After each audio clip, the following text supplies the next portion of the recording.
Welcome back to episode 2 of the Change the Balance podcast and YouTube channel. This week, we will be opening up the conversation around inclusion, equality, and diversity, and what that actually means in our communities and workplaces. So, hi, I'm Charlotte, and I'm super excited to be talking about this topic because I think there's so much conversation happening across our spaces that there's probably a little bit of confusion around what equality, diversity, and inclusion means. So it's a really interesting conversation to be digging into today. So hi, I'm Sabrina Shadie, and my background in EDI, or equality, diversity, and inclusion, has spanned over 20 years, including lived experience and professional. The challenge for me is that in terms of equality, diversity, and inclusion conversations, we end up getting very caught up in the language, in the terminology, in the correct what they're called acronyms. Can't even say the word. And all of the time we spend talking about the language is not time we spend doing the thing that needs to happen to change the balance. Yeah. But at the same time, I do believe language is really important. Yeah. So it's a kind of a fine line. But that makes people feel really pressured and really under pressure and really vulnerable about what they don't know.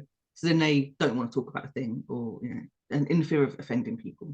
So equality, diversity, and inclusion are the terms that I usually use, but actually my consultancy is ethics and equity. For me, starting from a space of ethics really helps us determine what choices we need to make good change, positive change, and to make that change sustainable. Yeah.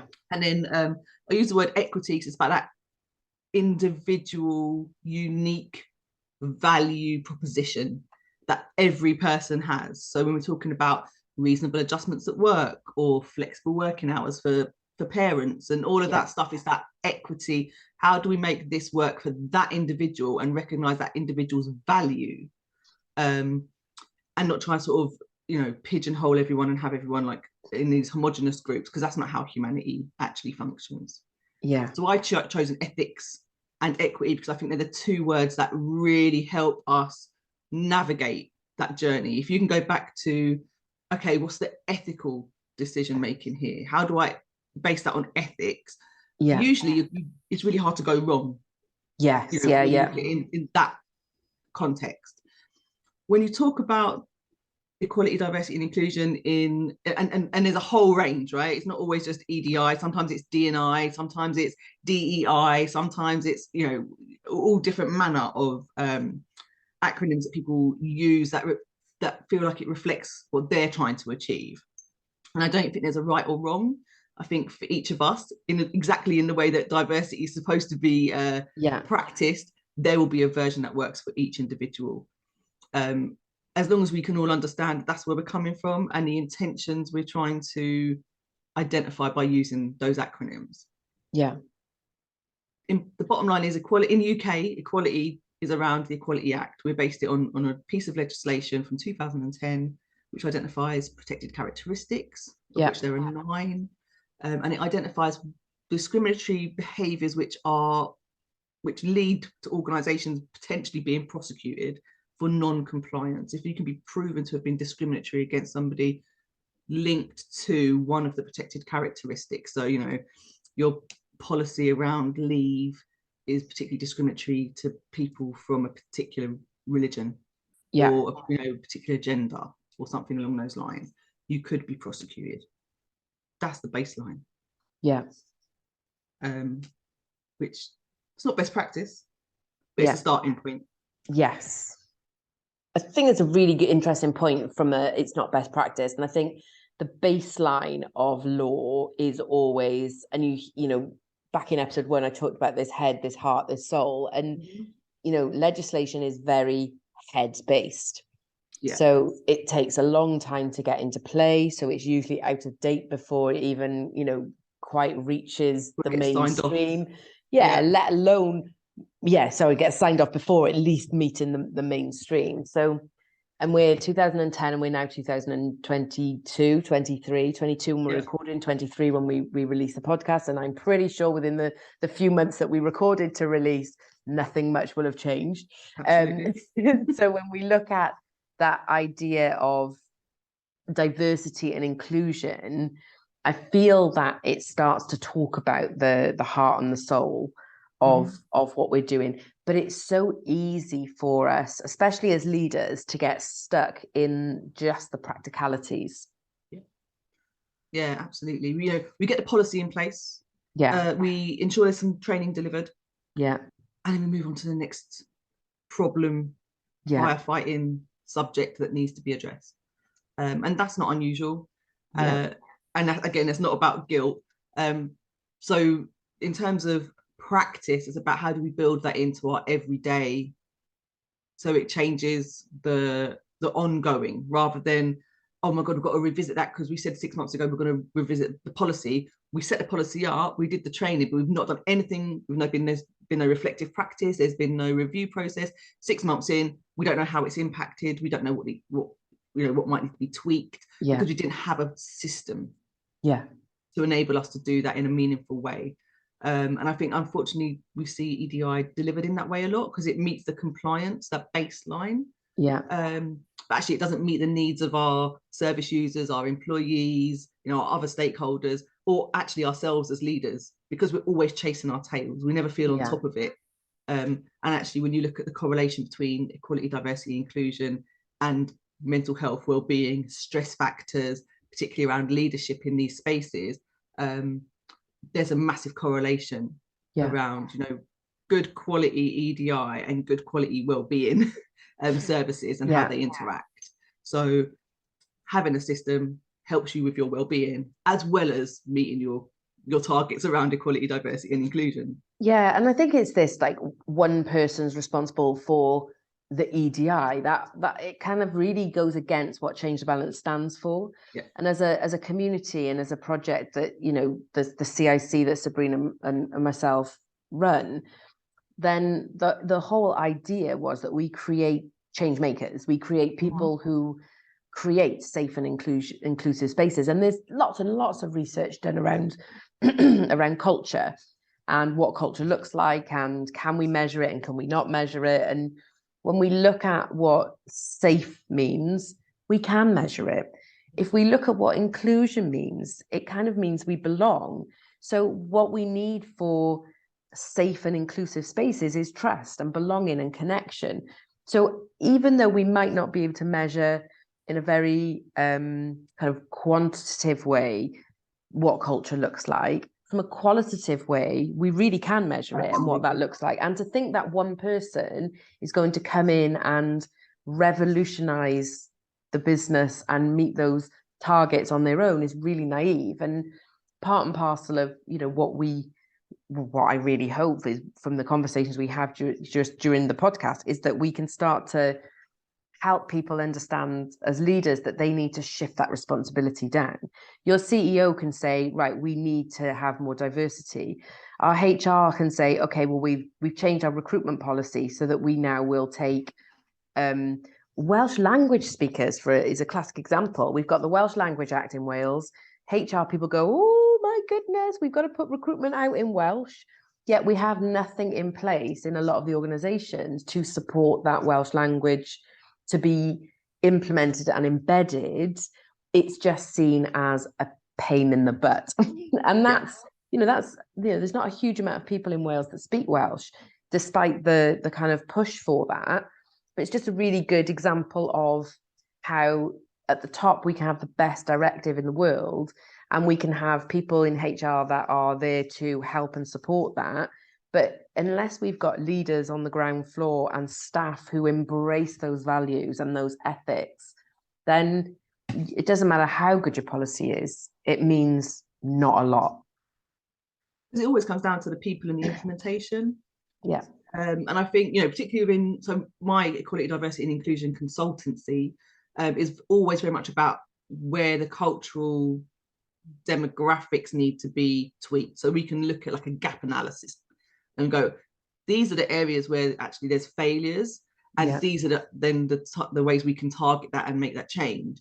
And for me, a big part of that is actually engaging the stakeholders, because they're the resource, they are the value, and that includes, not just, and I think it's a real challenge when you talk about leaders. People don't always understand what you mean by that term. So for me, a leader is anybody who takes on the challenge of being, the role model, making changes, making improvements. You don't have to be a leader with a manager's title to be a leader.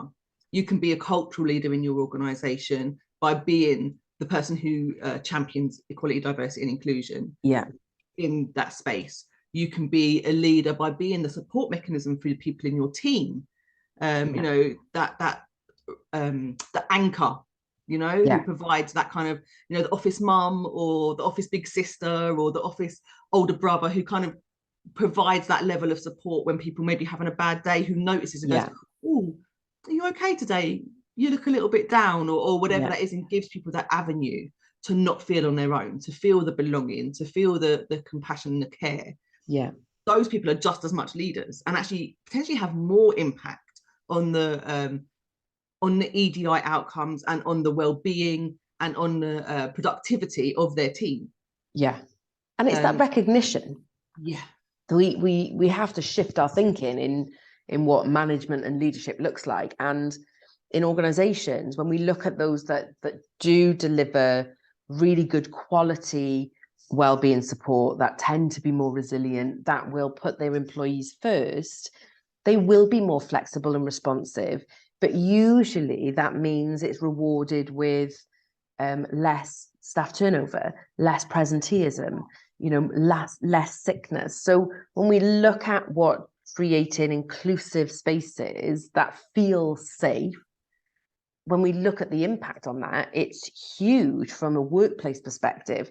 When we look at what that looks like from a community's perspective, it can be, for some communities, the difference in life and death. And my professional background is working within the kind of addiction, drug and alcohol space, and been doing learning and development for 15, 16, plenty of years, but I've been working in the sector I've been saying 20, but I've been saying 20 for at least 4 years now. So I think we need to count after 20 years. But when we'll just leave the plus. Yeah, we just leave a little plus sign there. But when we look at consider the stigma and the prejudice and the discrimination that people experience within their own communities because they, choose to manage trauma or stress through substance, or, they struggle with their mental health and they just don't know how to cope, or all of these different things. And it's a real thing, not having and not feeling safe. And that impact is huge. And it's a real ripple effect that goes far wider than just the workplace.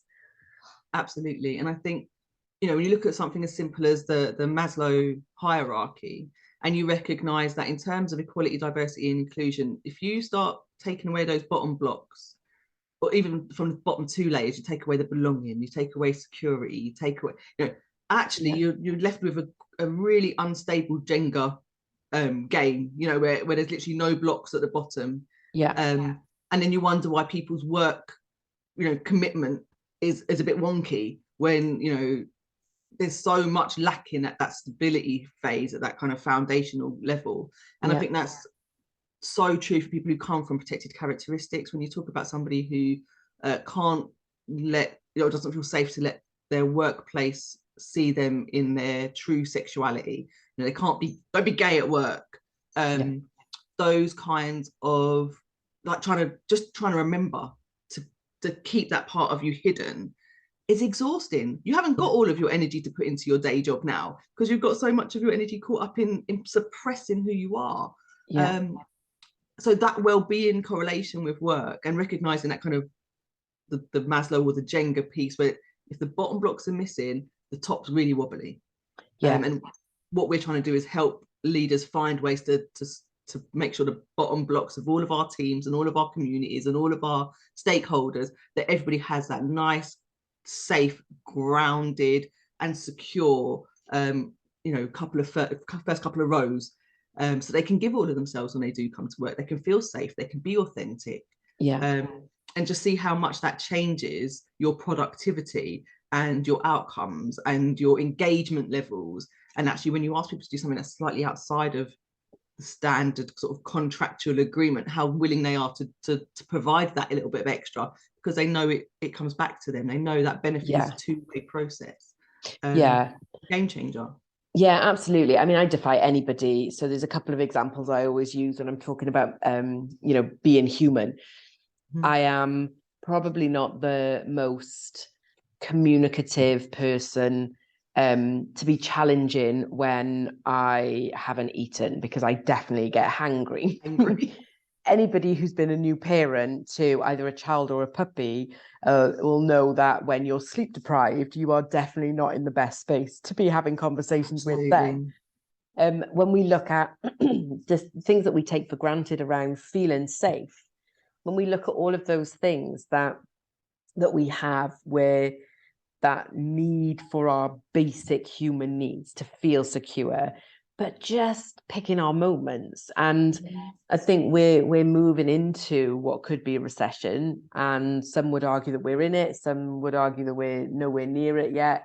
And that uncertainty is a real challenge, but that uncertainty for certain groups of people will be tenfold, and for various different reasons, emotionally, financially, psychologically. There's lots and lots going on there, and I think we have to pay attention to those needs. We have to pay attention to, a friend of mine, Louise Westra, talks about the biological bandwidth, and what she talks about there is our ability to process what's going on, and when we don't kind of nutritionally, which is primarily what she focuses on, but when we don't nutritionally look after ourselves, our bandwidth is diminished. We don't have that ability to think outside of this kind of more tunnel visioned approach. So when we start to think of the challenges that some of the people will receive from the protected characteristics, and some, I think we openly, don't we, talk about, yes, we've got 9 protected characteristics, but there's plenty of other characteristics where there should be legal protection, not listed legally, but aren't lifted. And we'll definitely, I think we definitely need to do an episode on that for sure. But when we look at that constant battle, that constant fight, along with the fact that there might be financial stress, or there might be emotional challenges and battles, it becomes really, really difficult to manage. Absolutely. And we have to do better as communities, as well as workplaces, as well as any kind of spaces, really, at supporting those wider needs. And that's why targeting leaders is really key, because if we can give leaders, we can equip leaders in whatever term, sense of the word you're using, to help enable those conversations, to make spaces safe, to make spaces inclusive. We can really help people. So the term that I use is survival mode. When I was Aaliyah's parent carer, and she had just come out of hospital, and we were back and forth, figuring out her treatment plan. She was 12 years old. She had no autonomy in terms of legalities and stuff. It was all me, mum doing it all. I lived in survival mode for probably 2 solid years, where I could just about get my head around maybe a week ahead planning, or 2 weeks ahead, but I could never get further than that. Because there were so many variables in terms of how her health was doing. We could rock up to an outpatient appointment and be kept in for 3 weeks. So we had literally had a bag overnight. When you're pregnant and you're close to your due date, you have we're going to hospital bag. We lived with a going to hospital bag in the boot of the car consistently, because we never knew when she might have an episode and end up in hospital. So living with that level of uncertainty meant we lived in survival mode. And survival mode is you're constantly on edge and waiting for the thing to happen, so that you have to jump up and do that. You don't sleep properly. You don't, and that kind of, I don't like to use the word trauma, because we're great now. I don't have the long-term thing that people think trauma lives, but actually we lived in that. And it has an impact on your mental health. It has an impact on your physical health. It has an impact on your relationship. You can't pick a bit of your life that it doesn't impact, because you're living with this thing in the back of your head all the time. And I think that's the case for a lot of people. It hasn't got to be as severe as the version that we lived through for. I think it is trauma. Survival mode. Yeah, no, Yeah. absolutely. It's if you look at what trauma stands for, trauma is just something that is almost like a scar to the brain. So, you know, trauma is something that affects the way that we think, feel, and hurt. And if we look at and behave, but that level of adrenaline and cortisol that's floating through your system all the time, that fight, flight, you know, mode, that is really stressful, and that puts a lot of pressure on the body to be able to be heightened. And exactly as you said, that heightened awareness is something that you live, and when your body starts to slow and things start to become kind of quote unquote normal, whatever normal is, but calmer, your body doesn't even know then how to cope with that. So it spikes itself with adrenaline and cortisol just to kind of go, yeah, this is what normal is to us. Why do we want to be calm? It's such a challenge. And if you're somebody who's constantly on edge thinking, when's it going to happen next? When, you know, do I need to watch my back? When are we going to be, you know, back in some kind of unhealthy routine? It's such a challenge. And the amount of time you spend thinking about contingency plans on contingency plans. Yeah. What if? Because you've been put in a situation where you were not prepared, and now you don't want to ever not be prepared. So you kind of take it to a different extreme.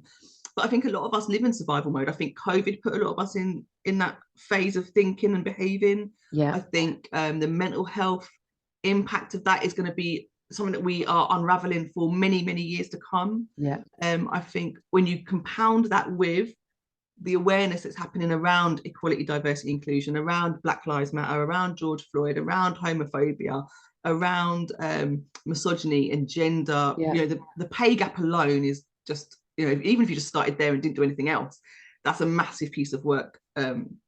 So there's a lot of people who are living in these quite unhealthy, habitual spaces that we need to be able to talk about and break away from the stigmas and break away from discomfort around being vulnerable, and actually be that helping hand and go, do you know what, it's okay. I'm quite comfortable, as you've just seen, sharing my journey around sort of that really unhealthy mental health roller coaster that is life.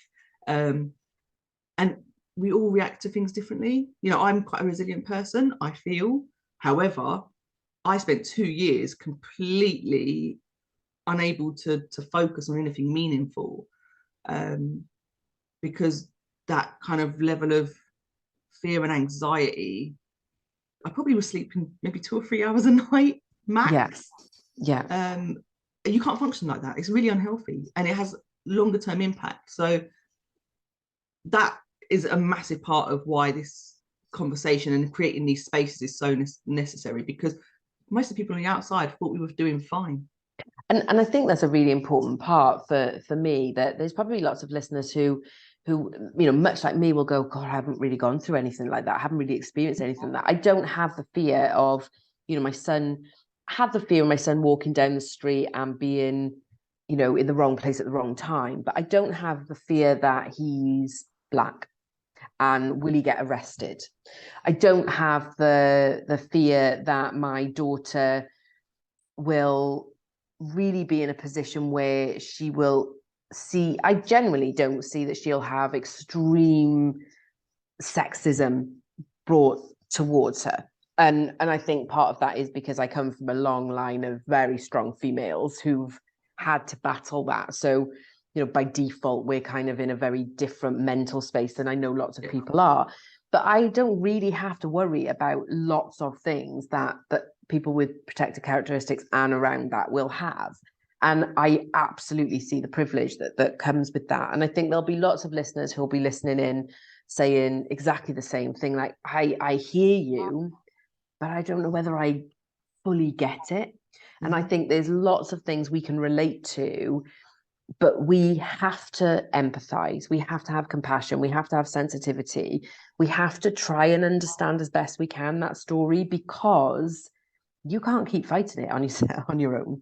You know, there's only a limited amount of bandwidth that you can use, that you're prepared to use to fight the system or fight what's going on around you. And I think we come back to, why equality is needed. It's absolutely needed because we need to have access to the same the same systems that we've got access to in a really fair way. I think equity is definitely a conversation we need to be having, a whole episode on. Yeah. But when we look at the need for diversity, it's that diversity that brings the stories to the forefront for people like me who are really privileged in that sense. And don't get me wrong, I've definitely come from challenges, but I haven't had to systematically battle against anything. My children don't systematically battle against anything in particular. We have nuances, as does any family. Yeah. But I don't have those challenges. And I think you have to be able to empathize. You have to be able to sit back and listen to stories to be able to go, okay, this is why I have a role to play in creating inclusive spaces. And I think the EDI space in particular, it feels very advocate-led because people like me aren't stepping up and going, I'll fight by the side, let's link arms, let's fight together, or I will fight for you, but you need to work with me so that I know what that looks like. And I definitely know we've got an episode planned around the kind of knight in shining armor and how we don't become these kind of saviors of the people of protected characteristics, for example. But we have a role to play as allies. Yeah. And I think we have to recognize what that looks like from an inclusion perspective. Yeah, absolutely. I think there's the term I would use is always humanity. If we start from a point of our shared humanity, actually, in the same way that the ethics bit, is a really nice standpoint to go. Our shared humanity is the point that we start from. You don't have to understand what it is to be a parent, carer, or a Black, gay young person going through the education system, or somebody with a disability. What you need to have is humanity and go, wow, that person is somebody that I want to support. Yeah. How can I make life better for them and everybody else at the same time? Because accessibility doesn't just benefit those people. Accessibility, in true terms, the inclusion and the equality and all of that actually benefits everybody. Yeah. Like 99% of the population get to benefit from that journey and that improvement. Yeah. Not just the people that it's targeted at. Yeah, absolutely. And I always think of the examples. I talk about hangry and I talk about, sleep deprived, but I also ask people to think about how many of them poo in public. Yes, it's episode 2 when I said poo. Because I always say most of us as human beings do not want to poo in public. And, one of those like nightmares, isn't it? Where you the same ones where you wake up, got no trousers on in the middle of the classroom when you're a kid. It's that like being. I had a dream where all the doors on the toilets were transparent. Yeah. I didn't realize until I was already there, and I was like, everybody in the street can see me. Yeah. Worst dream ever. Like that's a worse nightmare than being chased, right? Absolutely. And we can all, we can see and we can feel that. We can feel that like, oh my goodness, what you had to poo in the office, you had to poo in school. We feel that. We have compassion for that.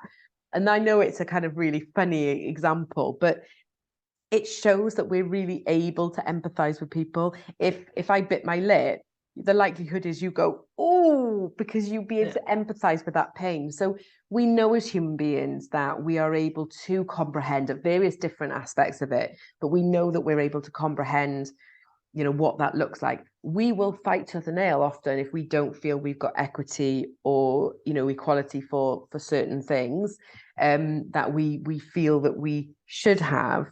Therefore, we have to be able to extend that elsewhere. So I think, we're just scratching the surface around equality, diversity and inclusion and what that really looks like within our workplaces, within our communities. But it's just such an important part for us to kind of to start with.